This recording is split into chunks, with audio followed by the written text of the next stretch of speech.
Uh, Maybe as a quick introduction, I just realized I should have said this before I asked you the question. But a quick rundown, and if you haven't been keeping up with Pooja, here's what she's been up to over the last 10 years. So Pooja and I studied together in Stevens. Pooja studied English for 3 years. That was 2010 to 2013.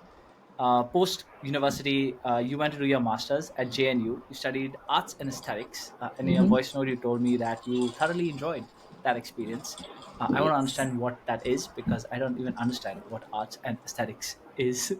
Like I get the words, but what do you study in it? So we'll talk a little bit about That's that. a great question. Yeah. Um, Post that, you were part of Disney's first musical production in India, Beauty and the Beast. For people who knew Pooja, I think back in college, I'm sure there was a phase where you saw Pooja on like billboards and on newspapers, and you're like, "Oh my god, my my friend, what do you call a star, a celebrity." A lot of people from Stevens have gone on to become quote unquote celebrities, which is great. But yeah, you did that from 2015 to about 2017. 2017, you wanted to sort of move closer to home, and you essentially got into teaching, which you spoke a little bit about, and you've been in the broad space of teaching for the last 8 years. Right now, you're taking a break. You're on sabbatical, and as of this day, you're shifting houses. So, Yeah. so that's where you are right now. You're currently based. You're in Delhi, if I'm not wrong. Yes. You're in Delhi. And yeah, over this episode, we will talk a little bit more about each of those parts and yeah, what Pooja is up to now and what she's going to be doing in the future. Or at least we'll talk about it. Who knows what she's going to be doing in the future? Nobody knows. But okay, True. let's start with arts and aesthetics. You said you really enjoyed your experience. You said you really enjoyed the stuff you were studying. What is arts and aesthetics, and what do you learn as a part of that 2 year master's program?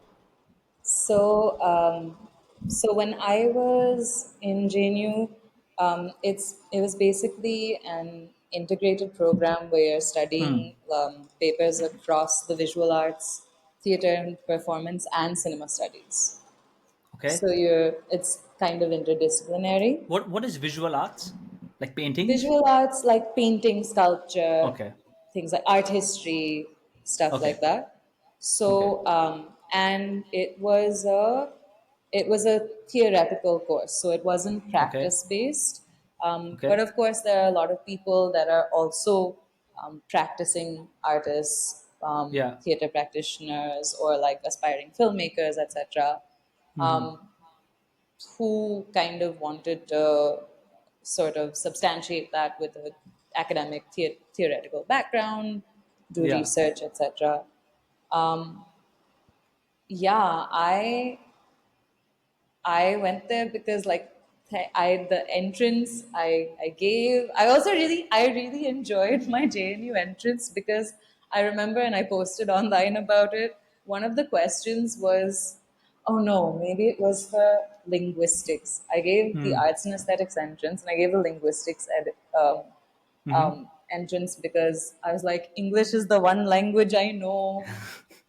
Actually, for linguistics, that's not an advantage. The more Yeah. languages you know, now later in life, I'm like, why I wish I knew more languages.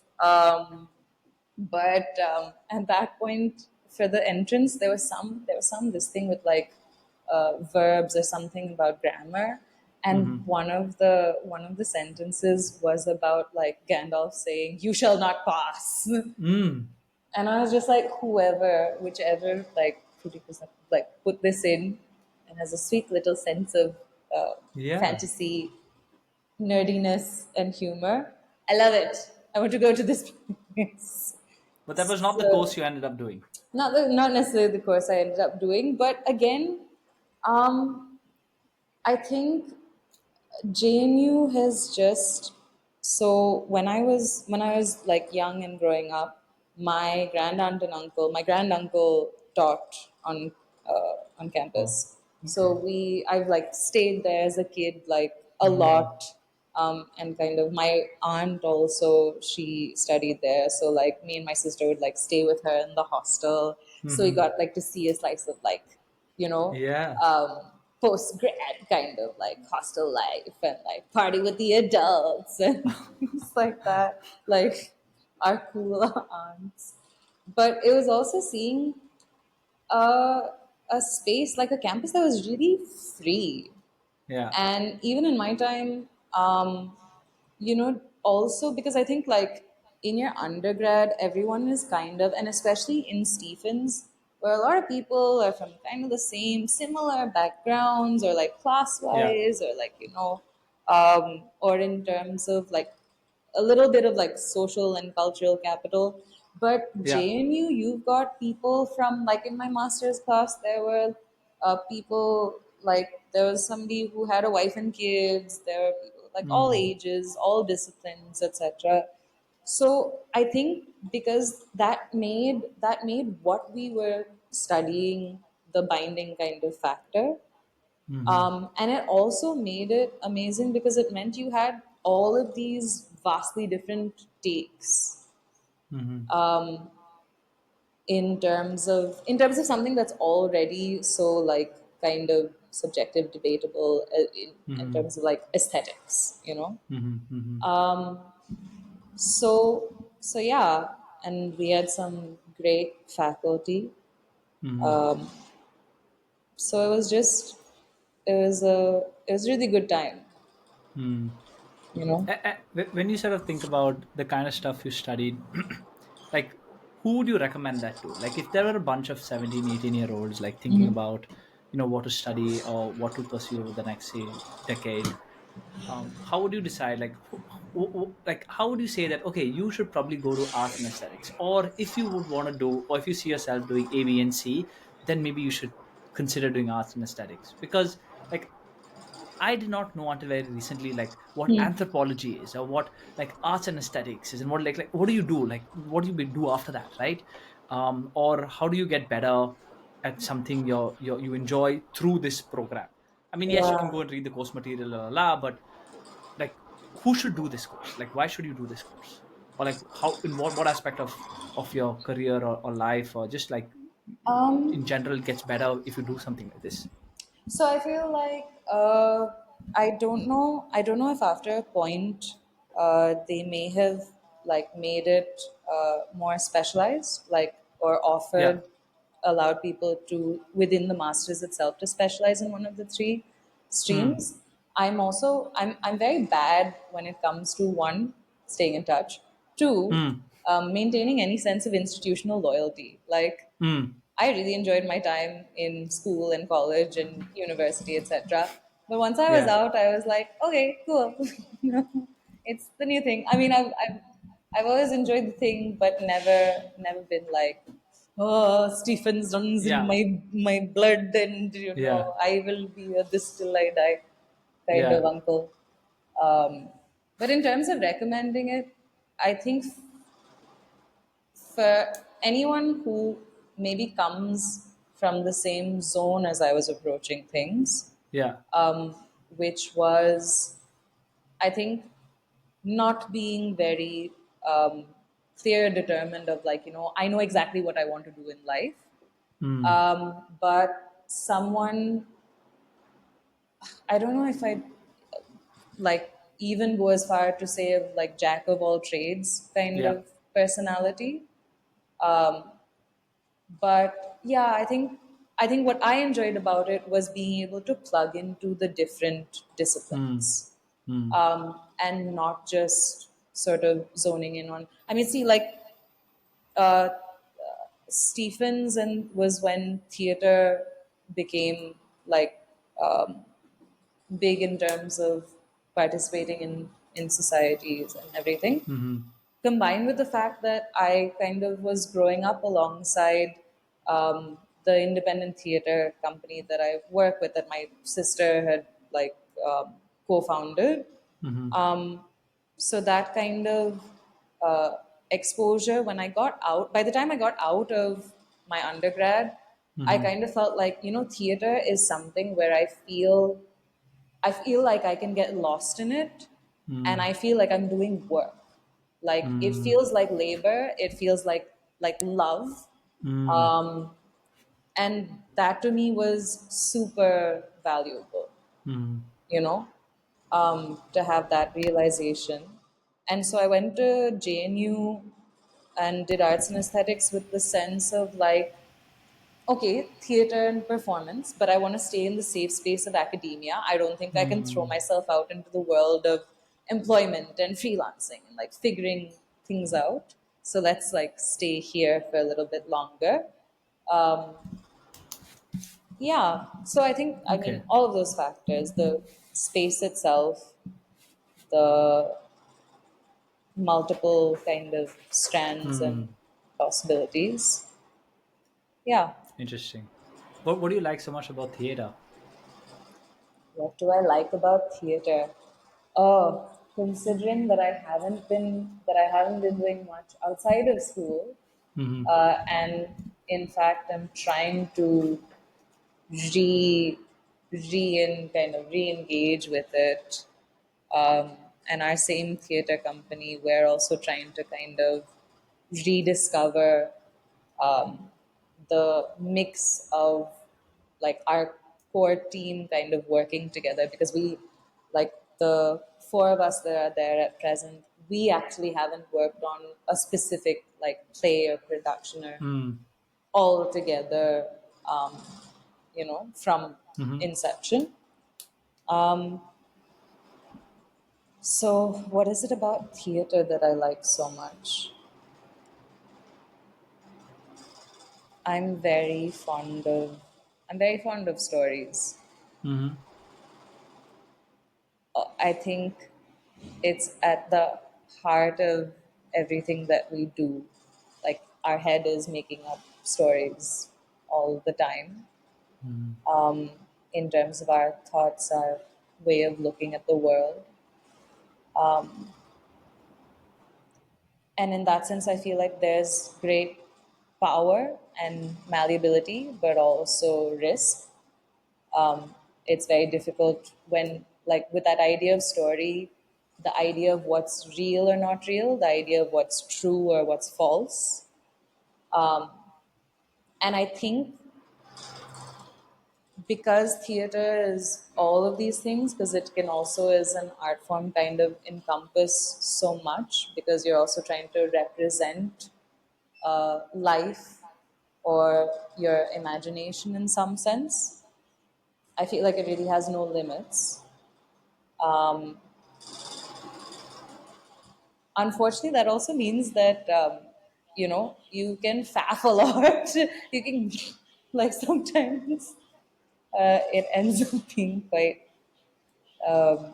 sometimes unsubstantial with Mm. sometimes like some of the theater that Yeah. happens.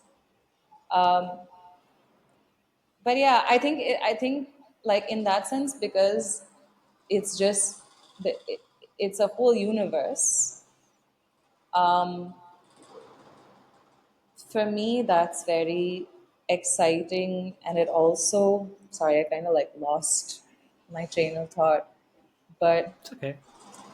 You said you get lost when you talk about theater or just theater in general. I mean, I get lost in it for sure. But I also Sure. told you that like this is not going to happen without rambling. You don't get Of anything out of course. me. My sister will always, like, I'll finish talking about something and she's like, "That's 3 minutes of my life gone, just never coming back for you to arrive at one point." No.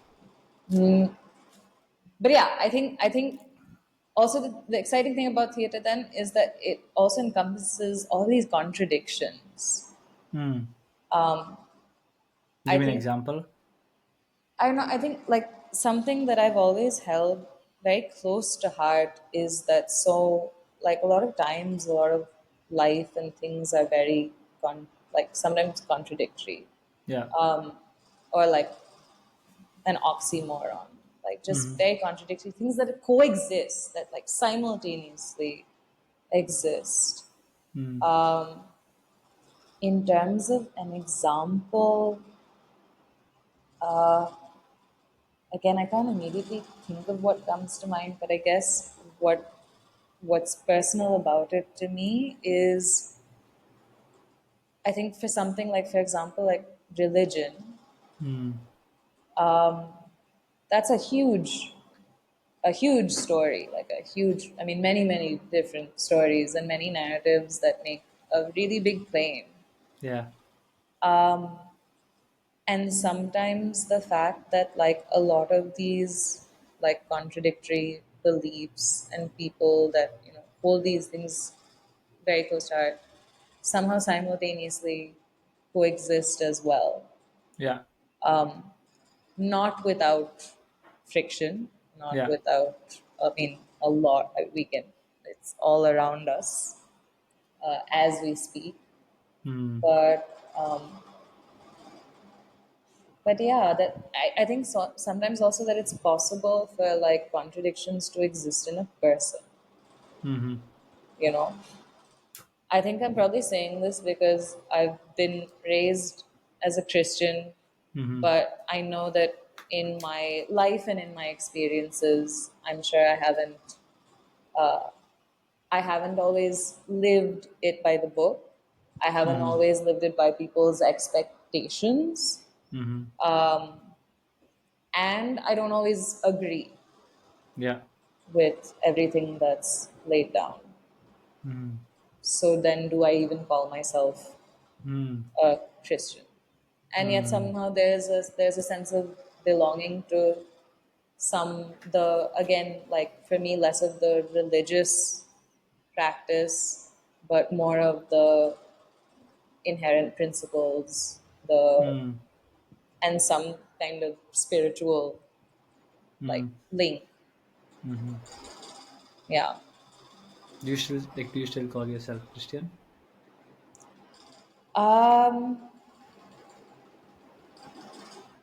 I I mean, like, I don't think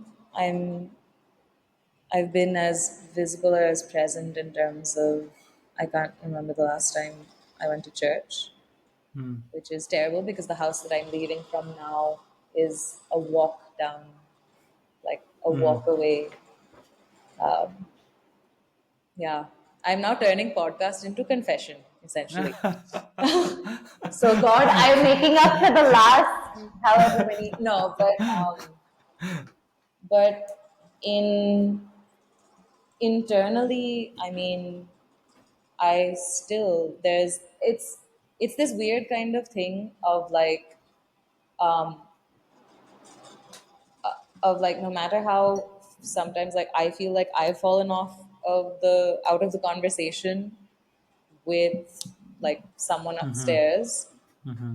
but for some reason it's never it's never kind of removed my belief Yeah. in the idea that there's Yeah. like in God. Yeah. So yeah. Yeah. Religion, church, I can tell you, is complicated. For like so many reasons. Yeah, I don't even know where to start. But I think that's a big question I have in my mind. I would say growing up, when I was very very young, I wouldn't call myself religious. Like I didn't care at all. But I would go religiously to church Hmm. because you were dragged to church. Right. So that was when I was very young. Then I think around my teens, I would say I became a little religious because like you realize that there were so many things beyond you. Like you started to realize that, oh, this is a complicated world, and there are things like slightly beyond you. And I would say right before college and through college, I would say I was quite religious. Hmm. But as time progressed, I feel like the disconnect started happening, wherein individually I would have liked to stay religious or like stay quote unquote a Christian, but externally, like the things you had to do, or the things that like you had to go to church and listen to the sermons and kind of agree with that, and then all of that kind of stuff, it was just like, oh my god, this is so fucking like I don't agree with any of this, right? So then I'm not Christian. And only now I think I'm realizing that those are two very different, like it's two separate things. Like it's absolutely okay for you to say, okay, I am like, I think so, I think it's absolutely okay for you to say that I'm still Christian and I absolutely disagree with what the church does. It's okay. I don't think it's inconsistent. I think it's okay. Because whatever, right? I think now you realize like church also is an organization built on a belief, and is no different to say like the world's financial system built on the idea of money. Like money again is just a story, right? It's a system built on an idea, I and mean, and religion is the same thing. it's interesting though because I'm like in the little bits where I try to do some bit of like personal practice, and that, like, the reference point being like scripture, right? Something Yeah, is written down. Like, the thing that yeah. I'm disconnected from is the fellowship of like going to a church, engaging with Hmm. other like Christians, etc. So the sense of community, Yeah, which I greatly sometimes miss. I especially yeah, miss like through worship through music, because yeah, that for me is a spiritual experience. It still is. Like, music is a spiritual experience, full yeah, on. yeah. Thank God for the creation of music. I find that really weird. So, I mean, again, since you brought it up, we'll just spend a few minutes talking about it. But uh, when you go to church, and especially like not the Catholic Church, like this, huh. what I would call these newer churches, right? Yes. Yeah. Yeah. uh, and all of them is like praise and worship and singing and worship, and you go there, and it's literally a very euphoric experience because you have these beautiful halls and these old churches, and people are singing beautifully. And then sometimes I wonder, I'm like, clearly something is happening, right? But I don't think this has anything to do with my belief in like this guy called Jesus. Like, that is irrelevant.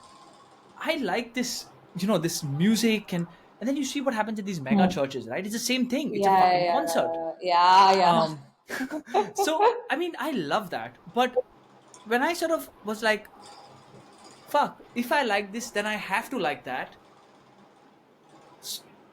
Which is, I like this being part of the singing and feeling very elated and feeling like something's happening inside, and that is because something's about this thing of this big story called Jesus. I'm like, oh man, that's just weird, right? I don't think these are connected, right? If I had gone to, I don't know, like a similar kind of setup for like the Muslim faith or like Islam, right? I'm sure they have like singing Sufis, right? Isn't that something to do with like, I don't know, I don't know if it's exactly the same, but kind of the same stuff, right? They sing, sing, Exactly. sing, and you suddenly go to this different level, and I don't think it has anything to do with the religion you're in. It just maybe song just takes you to that level. I don't know. So anyway, this is a bit of a rant on. I've always found it very inconsistent of these churches which sing too much. I'm like, people go there because they want to go for a concert every Sunday. They don't give a shit about. I would like to believe they don't care that much about like I the mean, stories and the institution. I'm as suspicious sometimes of the theatrics of it, and Yeah, of the performance of like a faith sometimes.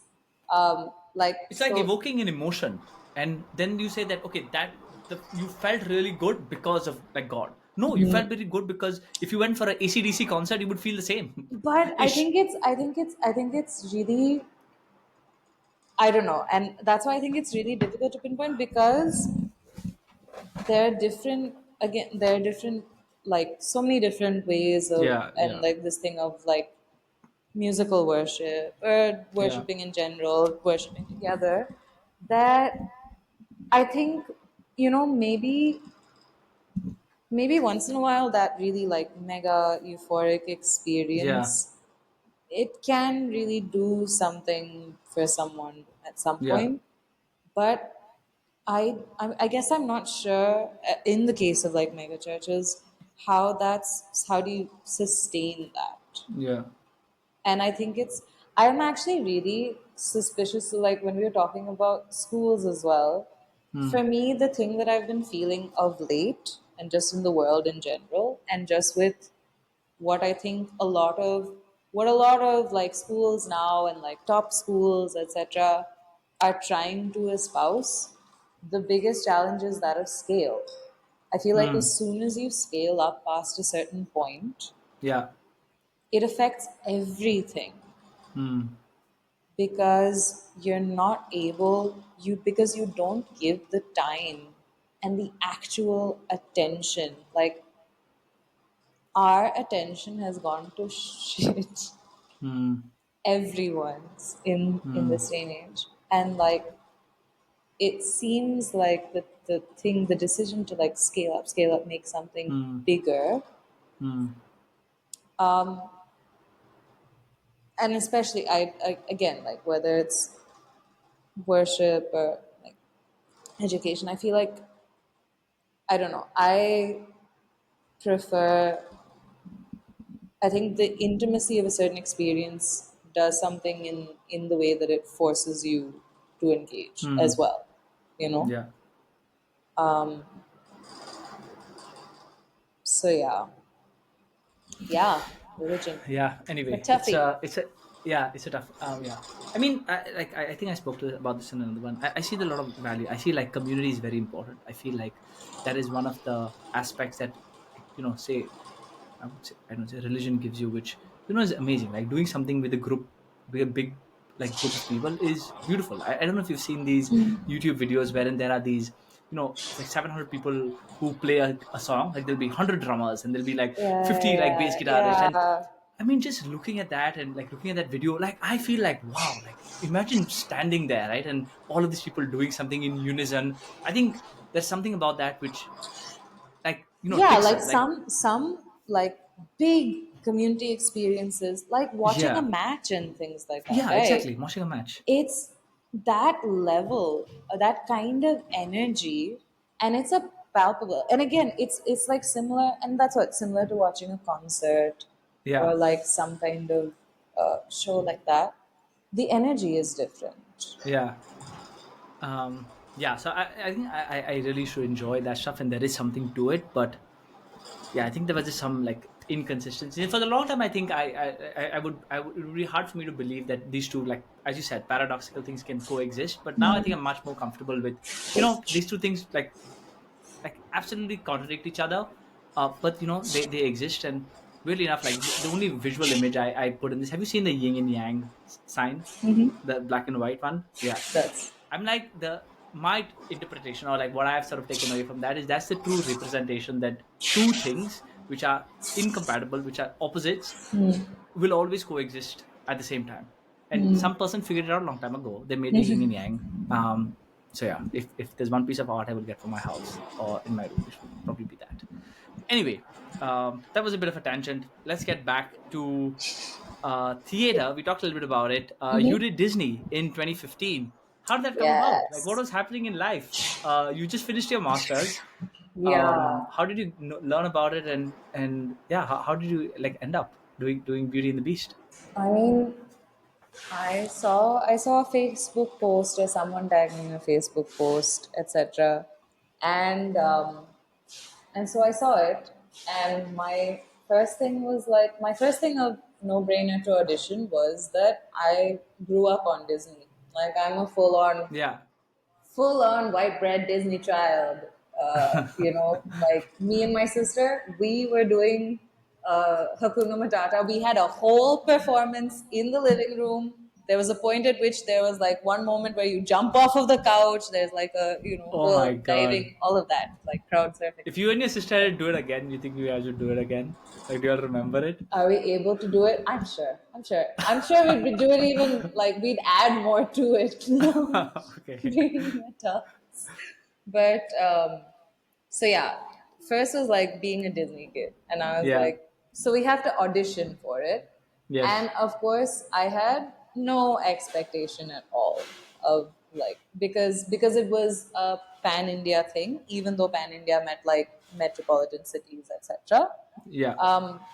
But I was like, I'm sure there will be more experienced, seasoned people Really? I'm sure in you had some belief in that the you could make I it. mean in terms of I feel like in terms of like industry and stuff Yeah. with vis-a-vis like Bombay. So I mean Hmm. Delhi in terms of its theater and entertainment industry, it's always been a bit of a struggle bus, and things have always existed in like pockets, Yeah. because otherwise the only thing you have are very institutional, the NSTs and the Kamanis and like people Hmm. making certain very straightforward things. Hmm. Um, yeah, or like the government is only supporting like classical or folk Yeah. forms, etc. I mean, we have terrible infrastructure, to my knowledge, in terms Hmm. for the arts in public spaces. Unfortunately, it's very Hmm. outdated. But yeah, and if I've pissed off anyone who actually works in in I the mean, if you industry. if you compare it to say something like in Europe or the US, yeah, I think it's Yeah, fair to I say mean, that we it's don't have just, that infrastructure, and that's what it's. I mean but we it. have that talent. Like you see a lot of Indians I go and mean do it, really well abroad. and that's what I So mean it in terms of like the public access to the arts. yeah, yeah. That kind of setup, that kind of encouragement.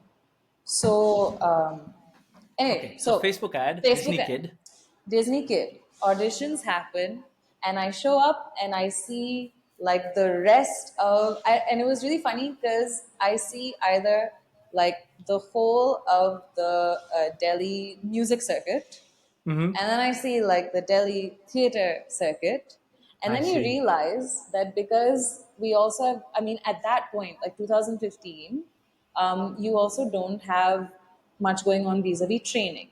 Like Yeah. now in India, you have institutions, etc. You have the drama school in Mumbai, and like Mm-hmm. more people are also going out, more people are pursuing it, also formal training, Yeah. etc.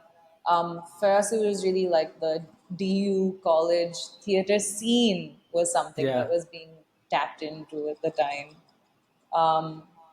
So yeah, so I go and I see these two, and then realize that there's not much of an overlap. Yeah.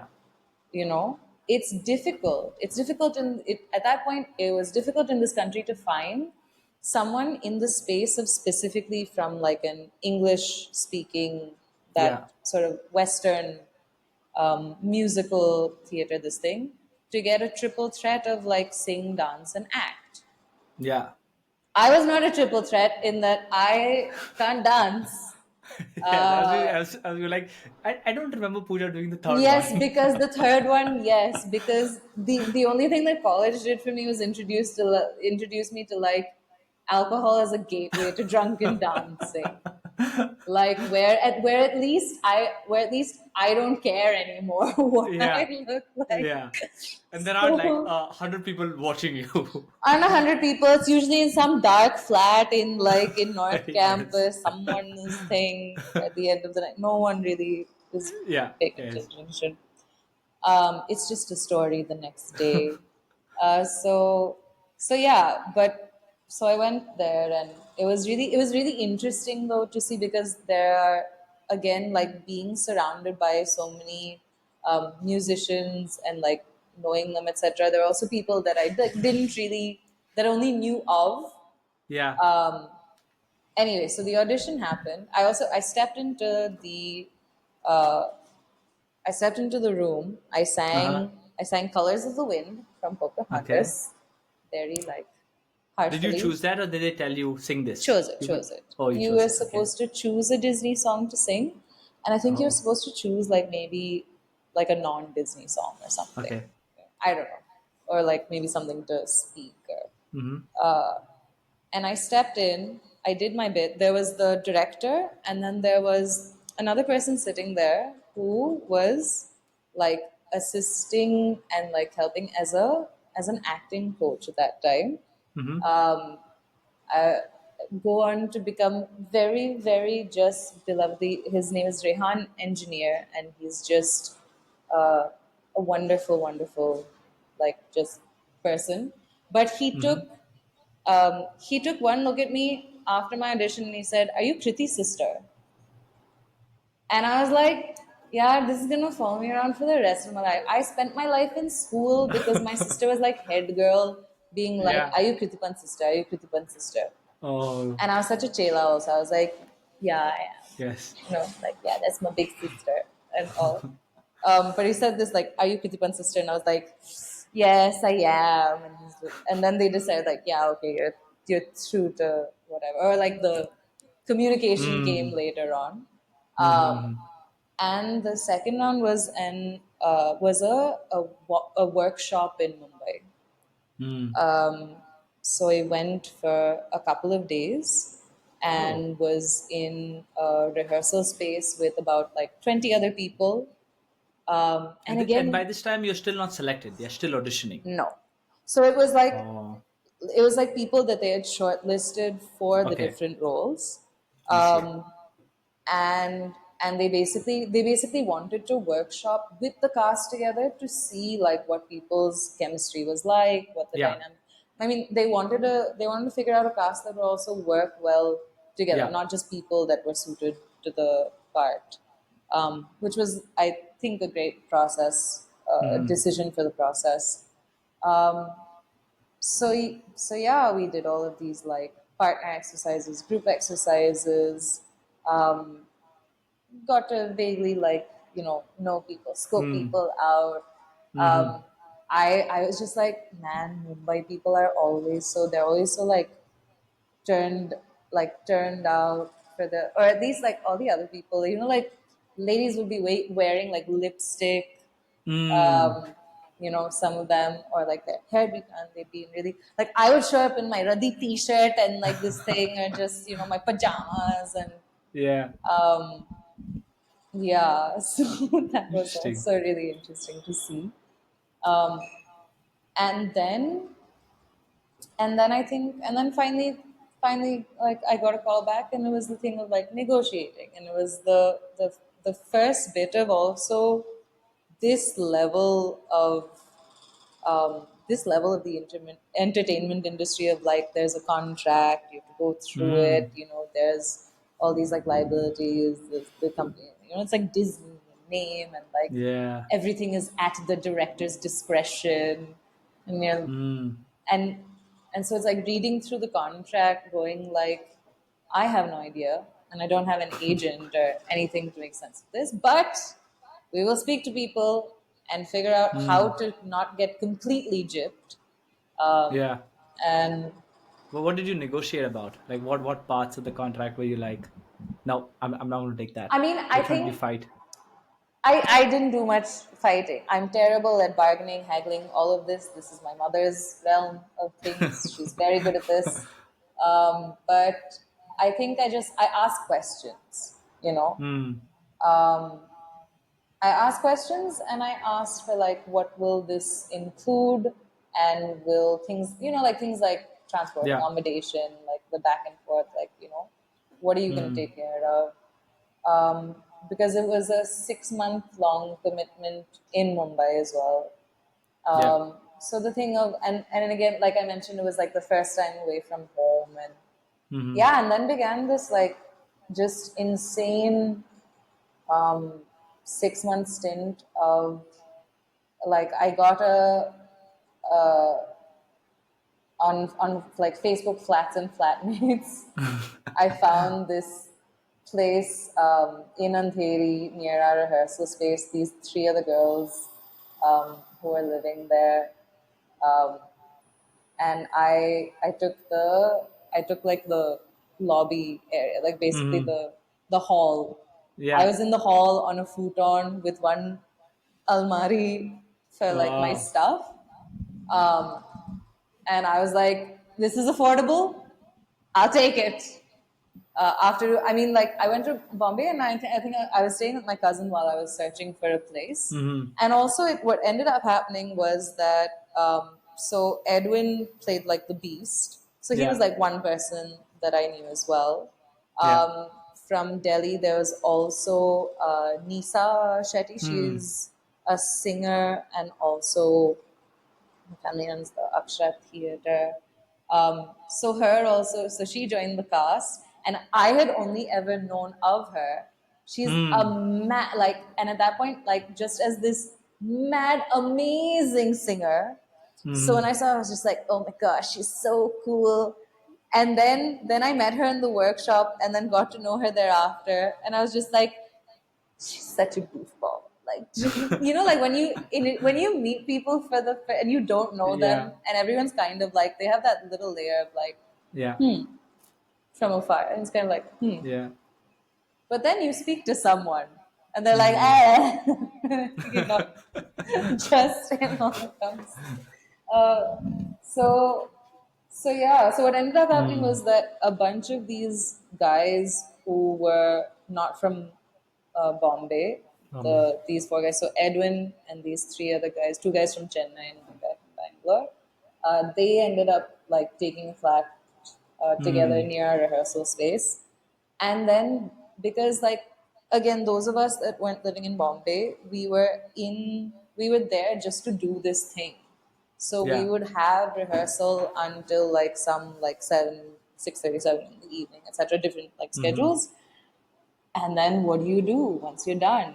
You go, you hang out, you get a Yeah. drink, you go to Yeah. bottles under the Versova metro station, and you drink Yeah. beer until like the cows come home. And Yeah. you get to know each other. Like you get to know this group of people that you're working with. And I think one thing that really, really worked in our favor was just that our cast, we Mm. all got along like just amazingly well. We all had Mm-hmm. just such a great time together. Um, Mm. yeah, and I think that with like so our principal cast was again about like some 15-20 of us Mm-hmm. in like the lead and supporting roles. And I think sometimes it's rare, it's rare to get like a cast that enjoys hanging out, Mm. that Mm-hmm. enjoys working together and enjoys like hanging out, you know. Mm-hmm. And yeah, so for Interesting. the and so I think, like Jade Palace was like one of the first instances of you guys living together in a house and being kind Yeah. of extended of that family, kind of, Yeah. like in and out of like the Yeah. recurring guest appearances. Correct. By being in Bombay, this was the first of like the bunch of us in that flat of kind of being this little, yeah, this little family unit, Mm. that because just like dealing through all of the frustrations of like working through the roles, um, Mm. like negotiating again with like all of the behind the scenes stuff going on, and Mm. like what's happening with my part, and like these am I getting, how many shows am I getting, and things like that. Mm. So Actually, on that, what was the hardest part of this whole 6 months? Like doing the whole production. I'm sure it was super fun, but I'm sure like there would have been like low points and like the challenges. Like, hardest do you think part, that was? so I think sometimes not having like Bombay was again like it was so great. uh, the freedom of it again, like it was a step up from like college and stuff, because otherwise I was living at home. Yeah. But Bombay was wild, but it was also a little too wild at times. Mm. So like sometimes there were things that just went too far. I think the challenging thing also, especially at that point, was and has been like being in a long distance relationship as well. Just the beginning of that, Mm. and like a long distance relationship that also then progressively went to again being in Singapore with like a 2.5 hour time difference, Mm. so Mm. frustrating, Mm. you know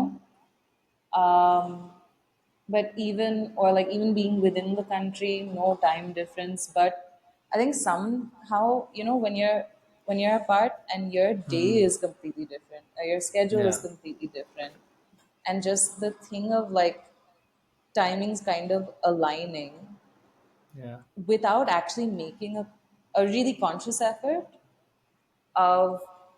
And I think also sometimes like you're in your early 20s, and even in relationships that seem really, really like you're really quite in it, you're Mm. really quite committed, Mm. etc. I think even when you make the thing of like, okay, we're going to take out this much time every day, or like we'll speak to each every day, Mm. or we'll text, or like somewhere in between, like we'll try and like meet each Mm. other when I come back, when you're back, Mm. etc. But yeah, somewhere in like I think the day to day, Mm. it's been a particular challenge for me, I know, and it's like Mm. through the years, through like Mm-hmm. people that I've been with and that have tolerated me. Mm. So, Interesting. You said that through, even though it was a good experience, you learned a lot of lessons, life lessons, to life try new things lessons. and with people. What is one lesson you take away from that experience of yours doing Beauty in the Beast? Are those 2 years or like 1.5 year of doing that? Um, I think it's especially again like I think with regard to a relationship would be the thing of just of constantly communicating. Mm. And I think sometimes I still say it that like I really wish that I had trusted more in like in like the goodness and like that this person Mm. like does love me, etc. Mm. In just in trusting in that person, like in them, Mm-hmm. to communicate with them, Mm-hmm. um, rather than being like, oh, maybe I can't talk to you about this, you know. So yeah, I think that's a lesson that Mm.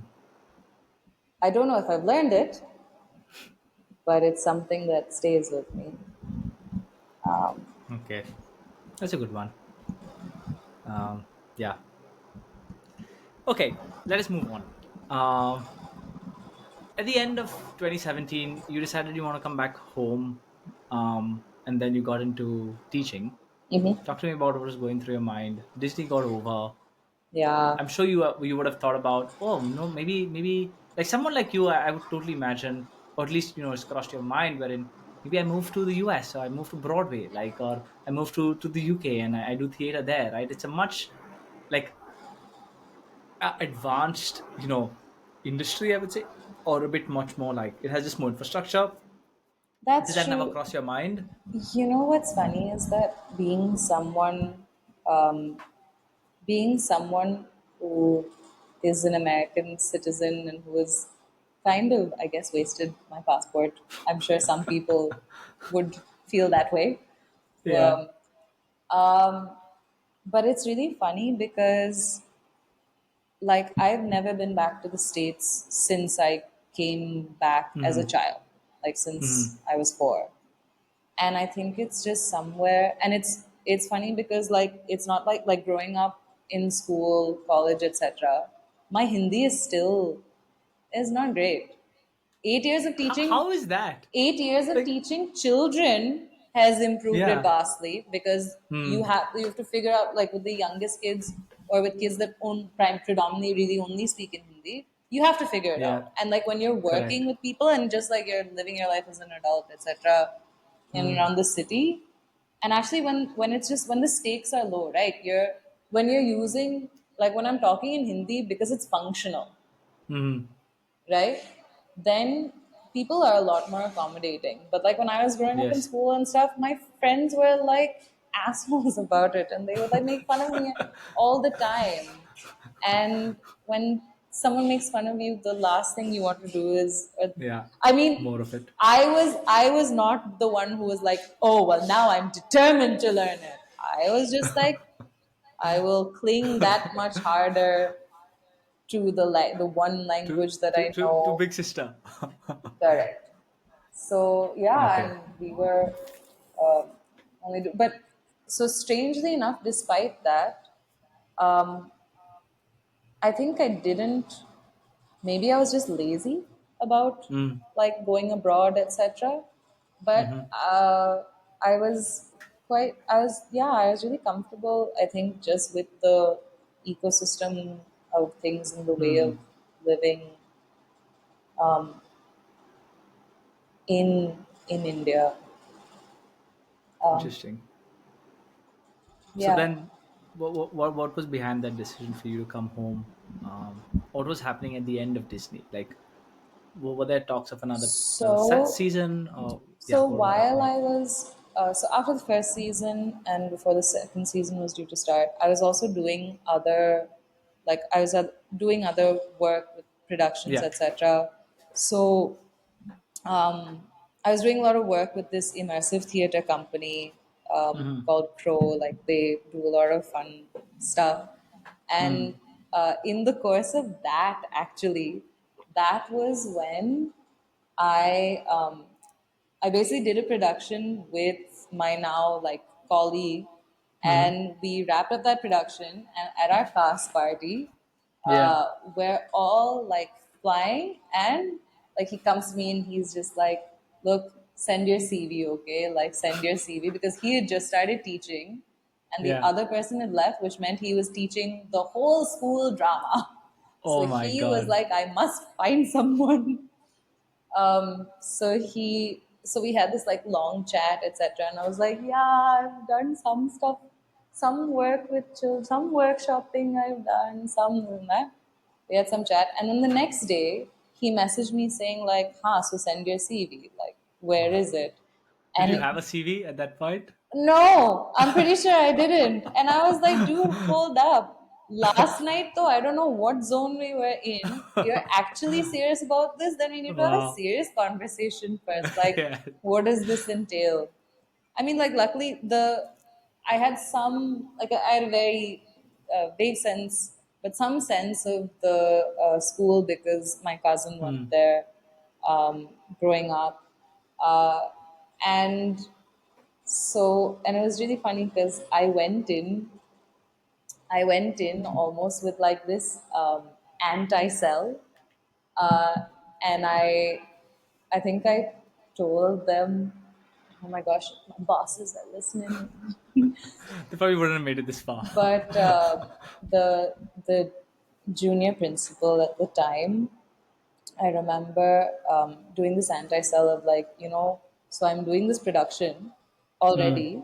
And actually, like at that point, so 2016 or so, all of the people that I knew doing theater who were also doing some kind of teaching job in schools at that time that were doing theater um, or like drama, even as like as a co-curricular, the impression I got from them was that it was glorified babysitting because no school really took it seriously. You didn't get much space. I mean, it was just, like Just for the uncertain. prospectus. Oh, we teach them drama. But Huh means like, yeah, it yeah. was just, there was another thing, dance, drama, music, etc. Yeah. So but like when I joined my colleague Mohit, he was like, over here they kind of give you space as an artist, and they value like you being able to also practice, and they also like they give it a certain kind of importance and emphasis in the school, etc., etc. So but I went in and I was like, everyone I know who's teaching says that it's a pretty bad shtick, but I also have heard different about you, Yeah. and I like working with children, etc. I'm quite, and so I said all of this anti-self. And then my principal, she was even smarter because being a veteran, she was like, Acha, so you come in. Like, why don't you start taking a couple classes? See whether this is even something that you'd like to do? Yeah. And before I knew it, like a month had passed or whatever, and I'm still taking classes, and I'm like, wait, do I work here now? Like, is that what has that happened? Um, and And you've been there 8 years I've been now. there 8 years. Wow. Do you Yeah, have a contract? Do you officially now have a work contract or not I yet? I am a permanent employee. I have all Okay. of these. Yeah, I'm quite in it, Okay. and Nice. yeah, it also like I really this is how I was also like, trying to get my sabbatical. Um, but I really have appreciated like with school for for all of the problems that like any school has, any workplace has, any institution, Yeah. any problems that you might have in the running of things. Yeah. I can't imagine how tough it is to run a school, man, in this day and age. Like all of the things that you have to keep in mind.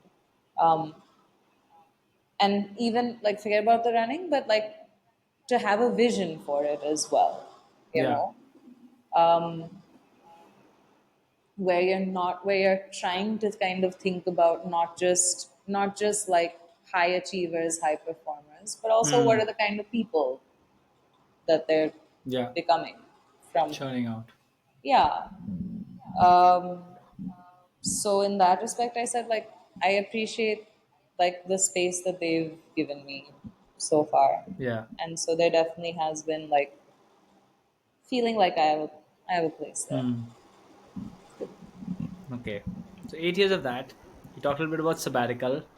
What was that decision? Like what was happening that you decided that okay, time for a break?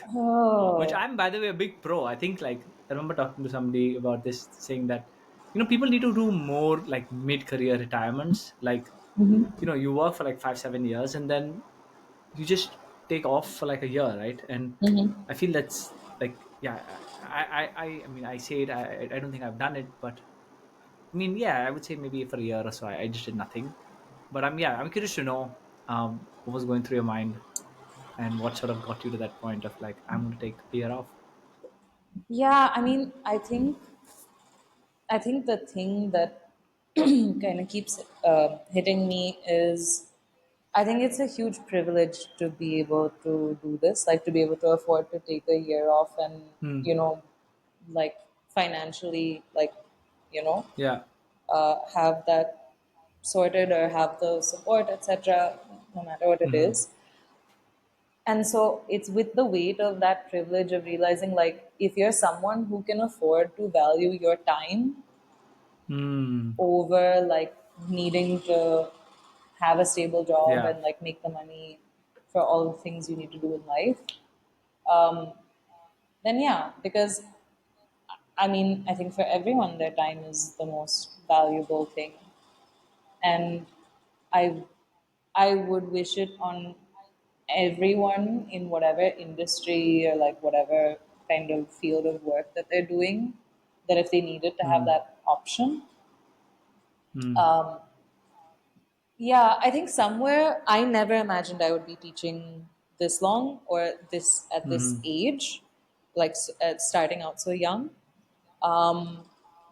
But so somewhere down the line, I was like, well, I'll when this place becomes when I don't like it anymore, when I can't work here Hmm. anymore, etc. When I'm unhappy, I'll leave. Yeah. And I'll figure out something else. Hmm. I think I can do it, Yeah. or I think I can make do. And at some points, there were also like a crossroads thing of like, what am I supposed to be like? Do I want to be teaching for this much longer? Like, should I be investing more in like doing theater or yeah, just like practicing or learning or like or studying more, etc. But I guess it didn't really. I was still like I think satisfied and like challenged, etc. Also in the work that I was doing Yeah. in school, because it wasn't just about the theater that I was teaching, but like I mentioned, I also over the last, so I think in about, yeah, 2020. Oh, so over the last 4 years, I got really involved from the school in this social emotional learning curriculum. Hmm. This What thing, is that? so Apparently, it's a big thing. it's a big Social thing. emotional learning. Yeah, so I attended a workshop and then basically followed that up with a course of study, like Hmm. for the school to become a certified facilitator, Okay. for a specific program called C Learning. Okay. And that one is social emotional ethical learning. So they add this component of like ethical learning, Okay. and it's it was so it was kind of constructed at Emory University, but also under the aegis of like the support of the Dalai Lama, Hmm. with this idea of like how do you educate the heart, so Mm. the mind, the heart, etc. And with the aim of like fostering a more kind and compassionate world and worldview, Mm-hmm. and doing Mm-hmm. that, so starting in spaces, in like educational spaces with Mm. teachers and kids. And the thing that I why I really just found it so satisfying and like really substantial from a lot of the other like teacher training or like things that Mm. happen was that I think I appreciated that it was focused on like starting with like teacher well-being as well, Mm. or like starting with the idea of like personal practice, that Yeah. in order to facilitate this for any group of other people, I have to do it myself first. Like Mm. I have to embody it and like really like sit with it and have the conviction. Mm-hmm. And I think what sometimes, so with like social emotional learning, like with a lot Mm. of things that are about like emotional learning, emotional regulation, Mm-hmm. etc., or like talking about feelings, sometimes there's a tendency to stay in the realm of what is very polite, or like the polite and the Mm. positive, and like you're having sad feelings, like let's talk about it. But like life is messy, and like Mm. people also engage with really really difficult difficult thoughts, difficult Yeah. feelings, don't always agree with each other, etc. Mm-hmm. And in the way that this was facilitated, I found a really solid structure to be able to engage with feelings in a social setting, Mm. in a safe way, in a Mm. physically ground, like something rooted in like the body as well, like linking Mm-hmm. our emotions also with like physical sensation and being able to identify that. Mm. So all very Do you have like an example of on so like like something you do in these sessions which so they like teach so they teach they teach like physical practices. uh, yeah, it's not out not like meditation necessarily, but they yeah. teach certain emotional regulation and like physical like tracking sensation, these Mm. practices. So one thing you do is called grounding, Mm. where it's just you take the time to sit in Mm. a space and slowly Mm. become aware of your body in contact with the surfaces, Mm. like how you're supported by the chair Yeah. underneath you, what other parts of, and again, like the link to physical sensation for me again was such a solid thing, Mm. because that's something that's something concrete for a person to Mm. grasp. When you ask someone how you're feeling and they say, like, sometimes it's difficult to articulate what we're Correct. feeling. Also, our emotional vocabulary is often very limited. Yes. It's either I'm okay, I'm not okay, I'm happy, Yeah. and I'm especially good. especially I'm in sad. schools and with children, Yeah. their emotional Yeah. Yeah. vocabulary is very limited. Adults also, there's India Yeah. also, That's so where fascinating. I find it so fascinating. I'm like, words is an abstraction to like our emotions, and unfortunately, you just do not have enough.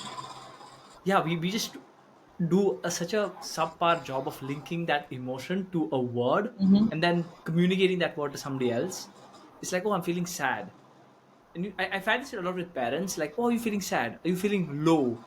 And it could be, yeah, low could be anxious. It could be, insecure. low It could could be be, low energy, low could yeah, low be energy. um, Yeah, just just so many low things, right? interest. Yeah, I mean, and that's what I mean, Ah, and that's what it's a very like abstract kind of way. yeah, Sometimes it's difficult to communicate that, but when you're able to say how what am I feeling in my body right now, and to say like yeah. my chest is tight, or Mm, like my mouth is really dry, or like my heart is yeah, beating really fast, or like yeah, there's just yeah, all of this tension in my shoulders, yeah. you know when you start to just, and even with like younger children, it's the thing of just like my tummy hurts, or like, I feel Mm, really hot, so just encouraging some of these wow. things, because then when there's a physical sensation that you're able to identify, it's a lot easier, I think, to associate with actions that you can take. To So, reduce like to that. say, I'm feeling hot, sit in a cool space, or my mouth is dry, have a sip of water. So they also teach the learning curriculum also offers different strategies Yeah, yeah, as well for you to personally return to a, a more stable level of like yeah, to regulate your emotions essentially. yeah. Um, I find that so fascinating because I did a similar it kind of program for work, and man, like it was game changing. Like they would do basic things like when you're walking, like try to feel your feet touch the ground, like yeah, feel that you are walking. Right? And I was yeah, like, this seems so like random, but yeah, I think the whole like having a physical sense to a lot of these abstract emotions, um, yeah, like really helps you like because at the end of the day it's just like random chemicals firing in your head, right? And you're like, okay, I need to yeah. fire the other chemical to utilize it. um Yeah, and it's also, I oh mean, why I also loved it at that point was twofold. One, I love stuff to do with like, how our brains work, and then also yeah. half of like being child of doctor parents, and my dad's like neurology and everything. So Oh, I've always been dinner table fascinated talk. by, yeah, like medical science, all of that. Yeah, Just never been. I was like, basically, our parents were too busy working to be able to put yeah. pressure on me and my sister. So we just went in the different direction. We were just like, we're going to do theater. And they were just like, okay, just you What are figure we it on? out. Like, don't get, I mean, Don't do drugs. don't That's do it. drugs. Yeah, maybe just stay on the, don't get in trouble, all of that. Okay. Um, Okay. So maybe to wind back, you were seems like you were really enjoying work. And it'd been 8 years. Doesn't seem like you did not like your job. it So doesn't. then, why the sabbatical? What could What it happened? be? So Here's 5 seconds to guess. 5 seconds, Is yes. it this or but that? but also Feels like a Disney. just to also like the thing that also with this e-learning, what really Hmm. clicked at that point was, at that point I was also getting interested in trying to figure out, like, I was seeing other teachers around me, like, like other academic Yeah. teachers, and their frustrations and like their difficulties in sometimes like Yeah. engaging with kids, or engaging with like the school, and the Yeah. admin, and like dealing with all the Yeah. frustrations, and just being tired and unhappy Hmm. sometimes, and like, where do you renew, where do you find support, and like, having friction with each other. And Yeah. sometimes me feeling like, well, I feel like I don't have these problems with my students, or sometimes with other Hmm. colleagues. And I felt like it was almost like a lot of the principles, like in theater, which are just a given because you're working Yeah. with people. It's collaborative, like Yeah. you're touching into emotions, etc., and Hmm. communication, um, how things are represented. Like, you're dealing with all of this, right? Yeah. And I was just thinking, like, I really want to help other teachers, but I don't have a language to do this. And I don't want to do like, I don't want to Hmm. be like theater in education, Hmm. or like, like how to use theater as a tool in class. Yeah. Yeah. I was just like, what are these fundamental principles, so that so that you don't have to be interested in theater as it was, Correct. as a discipline, to be able to apply these things and Solve these benefit. problems. Yeah, exactly. And just engage with your students, you know? Hmm. So, yeah, it was really, and there, like, I mean, over time, I guess the the thing that's happened is realizing there are multiple such programs like this Hmm. that do.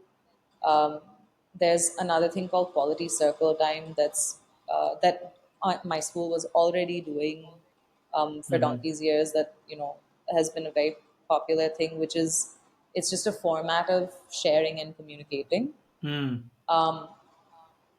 And that also, it taps into a playfulness Mm. and a desire by everyone to be heard, and to Mm-hmm. and and so then when you fulfill that desire to be heard, it Mm-hmm. encourages you to also hear other people, when you Yeah. have a clear format to do that. So why did I take a sabbatical? The pandemic, I think, wreaked havoc in so many ways, but Mm.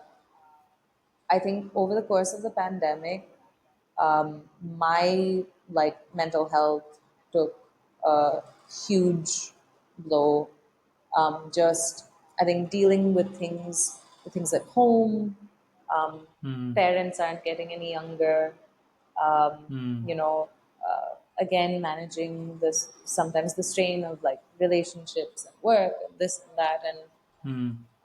so I think what my self diagnosis, again, no scientific Self. background, was that I think I totally burned out, because I was just I was trying to take care of so many people and so many things, and wasn't taking care of myself, and didn't really Mm. feel like there was anyone taking care of me. And then like things opened up again, and we got back into school, and that was really great. But uh, I think teaching in a school is just it's really demanding, Yeah. because in our school especially, like the workload is one thing, but it's also like when you're teaching young kids, and the younger they are, you're also there is a caregiving role, so like the kind of Yeah. attention that they need, and like literally the supervision, like babysitting is a part of it. There's Mm. less that they can do unsupervised and without assistance, and they're learning very Mm-hmm. basic things at that point.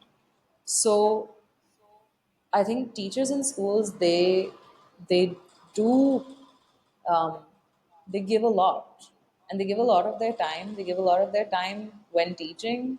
They have to give a lot of their Yeah. time coordinating so many other things, roles and responsibilities in school. And then they give time after school as well, like whether it's like you're checking papers, or like if you're Mm. a class teacher, you're communicating with like a million different parents, Mm. etc. You're communicating with parents, some Mm. of whom are some of whom are very involved in their children's lives. Yeah. You're chasing after parents, some of whom are not involved in their children's lives at all and have no idea what's going on. Mm. So all of this and more. And even in my zone, where just I think between work and stuff, I just like work itself was not a point of stress necessarily, Yeah. or like they were very kind with me, but it just left me no time to deal with things. And I found myself over like I think in the last couple of years, I found myself my own character changing, or becoming really jaded about things, or like you Mm. know becoming really and just becoming too strict with kids. And I Mm. feel like if I'm the drama teacher and I'm becoming a disciplinarian, etc., Mm.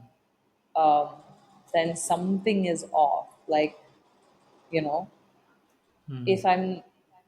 if I'm not there to play with them and for them to learn things by playing around and get some relief from Mm. sometimes, the rigors of like their academic subjects and homework, and like Mm. college applications and portfolio this, or like or like their social dilemmas, etc., then what good is it? Like, Yeah. what good is it if it's not fun for either Yeah. of us? you know Yeah. So yeah. Do you remember the final nail in the coffin? I'm sure it was on your mind for a while.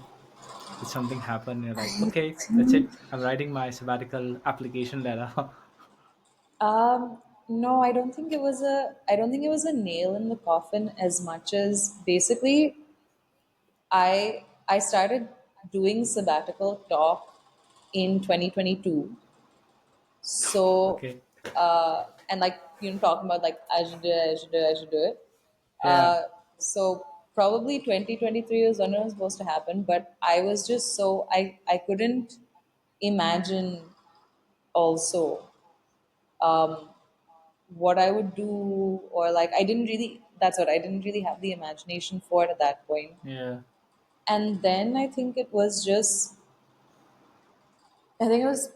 slowly kind of like breaking it down into, like, okay, just go have like a chat, Yeah. you know. And I think it was again like it was just talking to like friends, family, etc. Yeah. And gaining the courage and gaining the momentum that made it seem finally like, Mm, more achievable. And I can do it. yeah. Mm, So interesting. So, well, you're shifting houses. Um, do you have like a deadline on when your sabbatical ends, or like when I do X, Y, and Z, then I will end my sabbatical, or it's just so like, no, it I is don't it know. is like I've given them in writing that I'm taking just a year off. Like that's what Oh, okay, it's okay, it's a okay. year of So academic there is a leave. deadline. Yes, there is a Okay. deadline. I have until next April, but Hmm. I'm gonna do everything to make the most of it. Well, what are top three things on that list? So some of the things that I've planned, I'm headed to Bangalore for a couple of months. Mm-hmm. So all of the Bangalore people hit me up. Um, yeah, so I'm gonna be there for a little bit to spend time with a partner who is once again Mm-hmm. long distance relationship. Woohoo! Mm-hmm. The thing that I'm bad at, but I guess I'm in it again. So, so trying to reduce the distance a little bit. Mm-hmm. And then I really would like to do more theater, and just Mm-hmm. get back into an actual like practice. I feel like my impulse to do like creative things, even for myself, like Mm-hmm. like writing little poems, or like I used to like record little snippets of songs and things like that. I haven't Yeah. done that. Like it's dried up because I think somewhere I I've just see. been investing all my creative energy in like work, you know. Mm. And that can be fun also sometimes, but like when it doesn't leave you Yeah. anything much for yourself, or you find yourself wanting to do something and you're just like, Yeah. क्या क्या like Yeah. कुछ दिमाग में नहीं आ रहा है तो like Correct. Interesting. Yeah, I never thought about it that way. That you have like a little well of creativity, and then in a lot of cases, sometimes you apply that to your work, and then when you actually try to do the stuff which is quote unquote creative, that well is kind of empty. uh, yeah. so interesting. Which is why I like doing this podcast. I mean, it's a small outlet I do every 2 weeks. Okay, interesting. I know we're almost up on time. Yeah. Um, as you look back over the last decade, are there any shifts in belief you've had? So things that you would believe very strongly as, say, 18, 19-year-old Pooja, and now you've taken a 180-degree shift in that belief? Wow, Reuben, Ronan, that's a solid question. Saving the best for last. 180 shift in any of my beliefs. Oh, I don't know. I almost want to say I almost want to say I hope that fundamentally things have not shifted, because some of the struggles that I've had over the last couple of years have been with how I see myself as a person. And sometimes one of the recurring like eating thoughts is you used to be such you used to be a better person.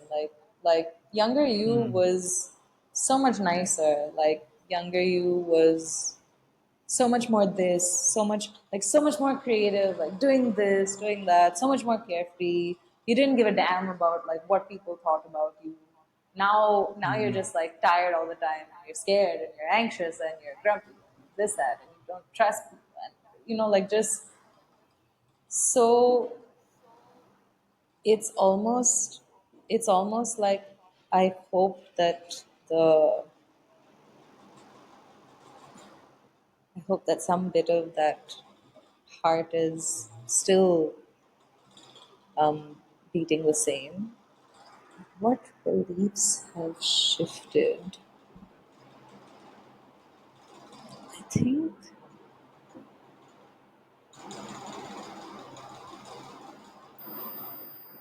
I'm sure there's some thought return or phrase, but I'm just blindsided by the magnitude of the question and how much I like it. Or maybe like something which you look back and you're like, oh my god, I can't believe 21-year-old me thought that was a wise thing or thought that was correct. Or like, oh my god, like your eyes roll when you think about Well, that. the funny thing is that like when I look back, when I look back at younger me, I almost wonder if it's because even now, the fundamental feeling I had about myself as like a kid Mm. going in and out of college to like even now is Mm. I'm not much of a future planner, you know. Mm. So even the whole thing of like taking a year off and being like, what am I gonna do, etc. Mm. What does it mean coming back, and like Mm. also, I think now like the older you get, sometimes the more fixed things are. So Yeah. especially like the older you get, every new relationship you get into, it's two people who really have full lives who are kind of entering Yeah. into something, and like getting to know each other is a Mm. huge exercise. Yeah. And even so, the older you get, like starting a new job, etc., Mm. or like shifting to Mm. like shifting fields, or Yeah. like Not fun. taking a all of that. Shifting houses. Like Shifting houses. I This is my first. So this is my first shift out of my first house that Oh, that I I rented see. here. Yeah, so I shifted out of my parents' place 2 years ago. Been in this place for Yeah. 2 years, and now it's time Yeah. to like Yeah. move on. It only gets harder. Once you sort of start settling into Thanks, your Ru. space, Thanks, you just Rona. don't want to That's get in. yeah. And it's funny because right now um, we're temporarily shifting into my grandparents' place because it's Mm. like it needs to get a lot of work done. So to get the Yeah. almost the momentum on that going, it's like okay, we'll squat there for a bit. So Stay there. to and Yeah. until we find a new place as well. Mm. Okay. So that's also crazy because it's like because when we had come back to India when I was 4, then my family, we were Mm. living with my grandparents in that house. Oh, full And circle. yeah, and so it's that strangeness of like living in this house as an adult, like experiencing it as Yeah. adults. Like I was telling my uncle, it feels so much, it doesn't feel as big. Like it felt Yeah. Yeah. so massive when we were Yeah. kids. And actually, and I thought like having to manage or stay in that house would be like too much, Yeah. but it's more manageable Yeah. than I remember. Oh, I have the same experience when I go back to like our ancestral house or like the house we grew up. I mean, it's sold now; we don't live there anymore. But you go there, and like, oh man, like this is tiny. Like it's just I remember like the backyard or the front yard or like even the lawn. It's like, oh my god, imagine it to be like so big, but it's like really, really small. Um, okay, nice. Two pieces of advice you would have for 19-year-old Pooja. Two pieces of advice. Um,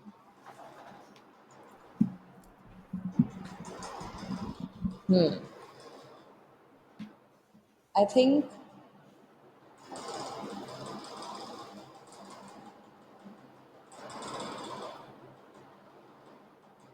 maybe,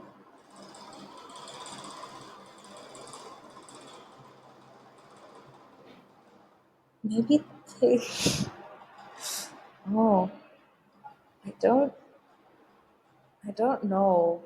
I'm almost like, what can I tell my younger self so I don't do some of the stupid shit that I did? I mean, you can give the advice with the assumption that 19-year-old Pooja would not listen to that. That's absolutely fair. Maybe that Yeah, is also but true, but it's also if because you're I mean I feel like with all of the all of the all of the things that have happened and that I've experienced, that mm, I've also done, etc.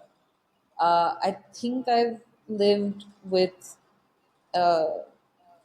not a very regretful kind of mm. attitude, etc.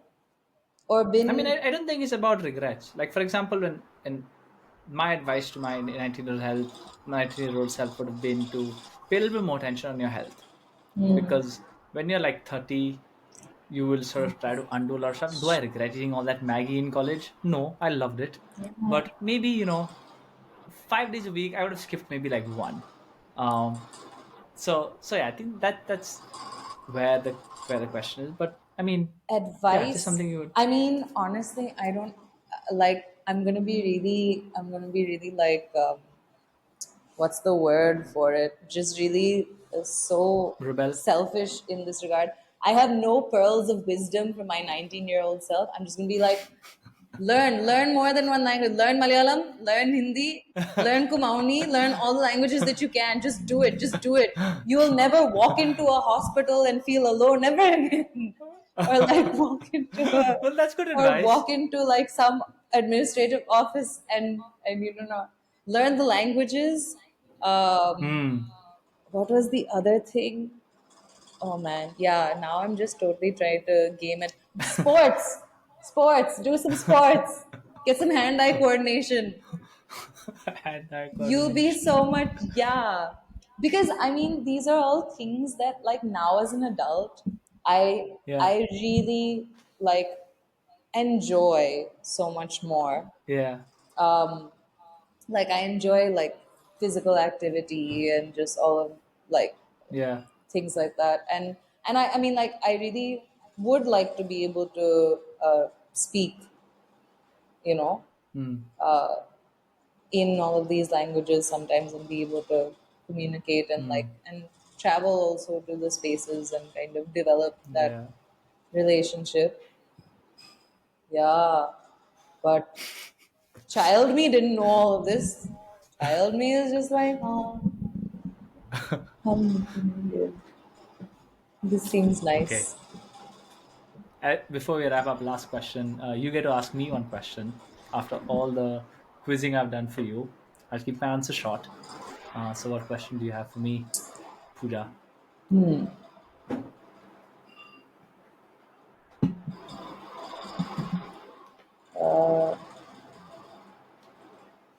What do you enjoy the most about doing this whole podcast series? Doing this podcast? Um, yes, I like the I like the ability to ask people these questions, which always I feel like their responses always fascinate me, because these are a lot of questions that I have in my own mind, and seeing how people respond to that, and people who are, I would say, similar to me, right? Or we've had similar life experiences, or at some level I believe that we are like, your answer will help me figure this question out. That's what I enjoy the most about this podcast.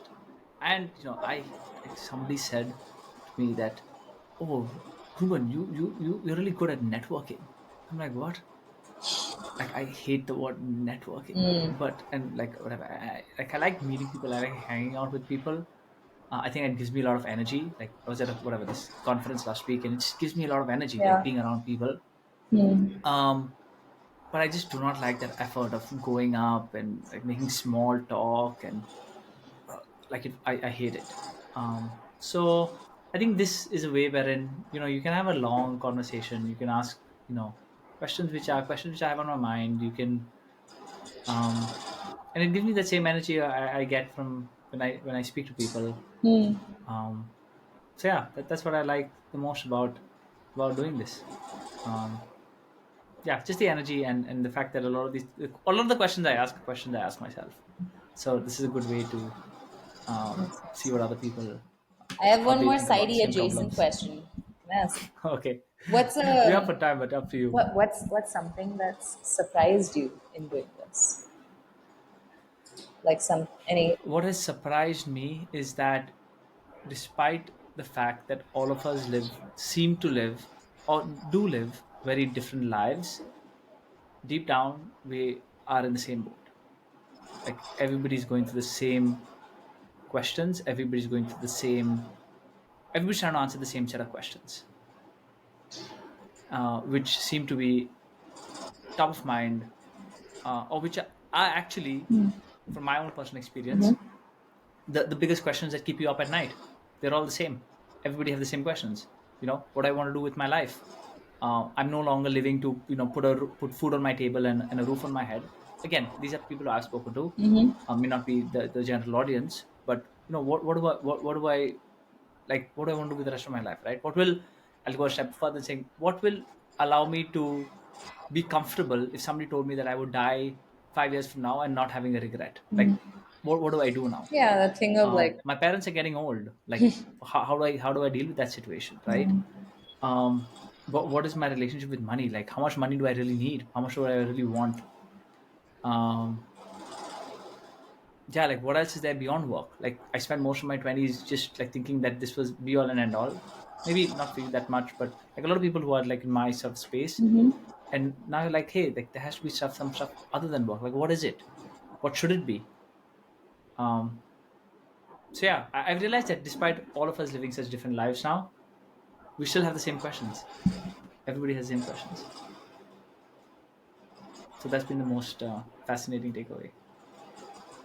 And a whole set of them are given to you by Reuben's Oh podcast. my God, yes. Okay, so as we wrap up, Pooja, if people want to get in touch or keep up with all the cool stuff you're doing, how's the best way they can do that? And reach me on WhatsApp, because Ruben will put your number on the internet is not the answer. Yeah, no, they Some people like just WhatsApp me. I'm like, no. no, no, no. I mean, unfortunately, fair friends, I have fallen off of the internet. I mean, like, I used to love being on social media when it was like actually like just for social purposes. Yes, That's it was it. more social, less It is media. more social, less media. That's such a great way to put it.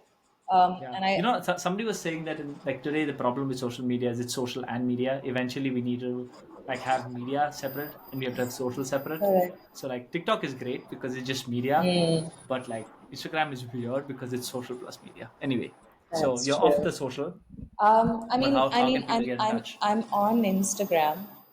Hmm. That's probably I'm terrible at replying to messages. So whether it's WhatsApp or Instagram or email, my email inbox is also full. I have to clear that also. Think of me fondly.